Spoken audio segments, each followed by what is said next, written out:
પાટણ ખાતે ધારાસભ્ય કિરીટ પટેલ હાશાપુર વિસ્તારના રહીશો સાથે પાલિકાની ટીમ બોલાવીને રસ્તે રખડતા પશુઓ ડબ્બે કરાવ્યા હતા।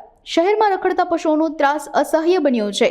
માર્ગો ઉપર રખડતા પશુઓને કારણે અકસ્માતના બનાવો બની રહ્યા છે, તેમજ પાલિકા તંત્ર દ્વારા ઢોર પકડવાની કામગીરી હાથ ધરવામાં આવશે। છેલ્લા ઘણા સમયથી પાટણની અંદર જે રખડતા ઢોરોના ત્રાસને લીધે 7 થી વધુ મૃત્યુ થયા છે।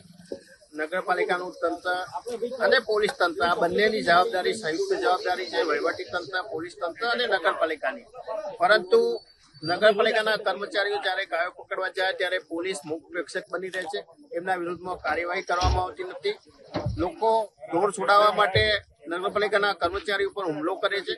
આજે અમારે જાતે ના છૂટકે લાકડી લઈ અને ચીફ ઓફિસરને સાથે રાખી, નગરપાલિકાના સ્ટાફને સાથે રાખી અને આ વિસ્તારના સ્થાનિક લોકોને સાથે રાખી અને આ કામ કરવાની ફરજ પડી છે।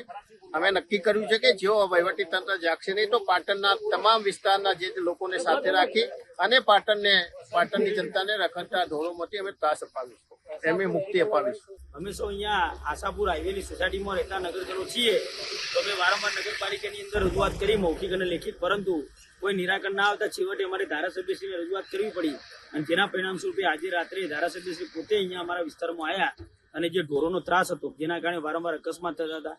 અમારા જે નગરજનો છે અમુક ખાસ કરીને બાળકોને, વૃદ્ધો બહાર નહોતા નીકળી શકતા, અડફેટે લેતા હતા, જેના કારણે ધારાસભ્ય ખુદ આવ્યા અને અમે બધા જ સ્થાનિકો ભેગા થઈ અને ગાયોને કોર્ડન કરી અને ત્યારબાદ નગરપાલિકાની ટીમ આવી અને એમને પાંજરે પૂરી છે। તો અમારી નમ્ર વિનંતી છે કે આ જ રીતે દર 15-20 દિવસે નગરપાલિકાની ટીમ જો અમે આટલો વેરો ભરતા હોય તો જાગૃત થઈને આવો કાર્યક્રમ કરે અને અમારી જે આ કાયમી પ્રશ્ન છે એનું નિરાકરણ લાવે એવી સૌ અહીંયાના નગરજનો વચ્ચે અમે નમ્ર વિનંતી કરીએ છીએ આપના માધ્યમથી।